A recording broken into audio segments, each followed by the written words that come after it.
নতুন কিছু বলো, আমি যেটা বলছি এর বাইরে। সেম কথা না, তোমার আমার কথা তো সেম হবে। এই যে আমাদের অল টাইম এরকম আজকে আমরা প্রায় বছরখানেক আগে মালিকের জার্নি শুরু করেছিলাম। বছরখানেক পরে এতগুলো ক্যামেরা, এতগুলো দর্শক, আজকে তৃতীয় সপ্তাহের দিকে যাচ্ছি। একটা কথাই বলতে চাই যে মালিককে এতটা ভালোবাসা দেওয়ার জন্য আমি এবং আমাদের সিনেমার যত শিল্পী কলাকুশলী আছে সবাই দর্শকের প্রতি অনেক অনেক কৃতজ্ঞ, এবং সাংবাদিক ভাইরা বোনরা যারা আছেন, যারা মালিকের গল্প সবার কাছে পৌঁছে দিয়েছেন, আপনারাই কিন্তু কারণ, সাংবাদিক ভাইরাই কারণ মালিক নিয়ে এত লেখালেখি, এত কথাবার্তা, এত উৎসাহ, ক্রিটিসিজম সব মিলিয়ে সাংবাদিক ভাইদের কাছেও অনেক অনেক কৃতজ্ঞতা। অনেক ভালোবাসা দিয়েছে এই মালিককে, এবং অবশ্যই আপনারা, কারণ আপনাদের যে সাপোর্টটা ছিল ঈদের আগে থেকে এবং এখন অবধি পর্যন্ত, এটা আসলে থ্যাংক ইউ বলে শেষ করা যাবে না। নতুন কিছু বলো, আমি যেটা বলছি এর বাইরে। সেম কথা না, তোমার আমার কথা তো সেম হবে। এই যে আমাদের অল টাইম এরকম খুনসুটি চলতে থাকে। সো এনিওয়ে, আজকে আপনারা এসেছেন, এই দিনটার জন্য আমি ওয়েট করছিলাম যে কবে আপনাদের কবে শাড়িটা পরবো।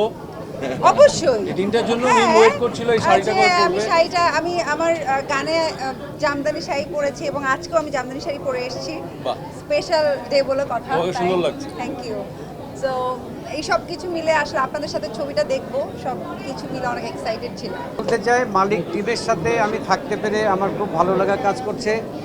আমার সবাই এখানে প্রিয়, বিশেষ করে শুভ, মিম এবং আমার ছোটো ভাই পরিচালক সাহিব চন্দন, সবাই আমার খুব প্রিয় মানুষ। আমি স্পেশালি আজকে থ্যাংক দিচ্ছি।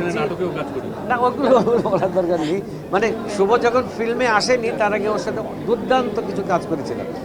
যাই হোক, আমি স্পেশালি থ্যাঙ্কস জানাচ্ছি আমার প্রডিউসার ভাইকে, যে উনি যে এত বড় একটা বিগ বাজেটের ছবি, বড় প্ল্যাটফর্মের ছবি করার জন্য উনি রাজি হয়েছেন এবং করেছেন, তার জন্য ওনাকে স্পেশাল থ্যাঙ্কস।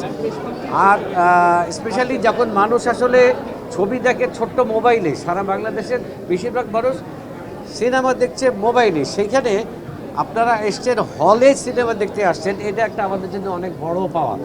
এরকম এগিয়ে যাক, এই আমরা সিনেমা হলে আমরা আরও ছবি বানাই, আপনারা আসবেন, তাহলে বাংলাদেশের চলচ্চিত্র অন্য রূপ পাবে। ধন্যবাদ। শুভেচ্ছাটা সবাইকে পৌঁছে দিতে চাই দর্শকদের কাছে। আর দর্শকরাই তো হচ্ছে আমাদের প্রাণ। দর্শকরা যদি আসেন সিনেমা দেখতে, তাহলে কিন্তু আমাদের চলচ্চিত্র, আমাদের সিনেমা সমৃদ্ধ হবে। আর আমাদের শুভ, মিম, তারা যে পরিশ্রম করেছে, সাইফ চন্দন যে পরিশ্রম করে ছবিটি তৈরি করেছে, সেই ছবিটি যদি দর্শকদের কাছে ভালো লাগে, এবং তাহলেই হবে আমাদের পরিশ্রমটা সার্থক। আমরা প্রত্যেকেই এই ছবির সঙ্গে সংশ্লিষ্ট আছি। বিশেষ করে আমি ধন্যবাদ দেব প্রযোজককে, কারণ এই সময়ে এরকম বড় বাজেটের ছবি নির্মাণ করা কিন্তু অনেক ঝুঁকির একটা বিষয়। তো তিনি এই কাজটি করার জন্য ঝুঁকি নিয়েছেন, এবং পাশাপাশি আরও অনেকেই স্পন্সর হিসেবে সহযোগিতা হাত বাড়িয়ে দিয়েছেন। এই আয়োজনটা আসলে অনেক প্রয়োজন আমাদের ভালো ছবি নির্মাণের ক্ষেত্রে। আশা করব দর্শকরা বিমুখ হননি এই ছবি দেখে, এবং আমাদের আরিফিন শুভর অভিনয়, মিমের অভিনয়, এবং আমরা যারা এখানে অভিনয় করেছি প্রত্যেকের অভিনয় দর্শকদের কাছে ভালো লাগবে, আপনাদের এই প্রত্যাশা জানাই। এবং দর্শকরা ভালো ছবি দেখতে আসুক, আপনাদের মাধ্যমে সবাইকে এই আহ্বান জানাই। আপনারা সবাই শুভেচ্ছা আপনাদেরকে, এবং এই ছবির জন্য আপনারা সবাই দোয়া করবেন। জিন্দাবাদ।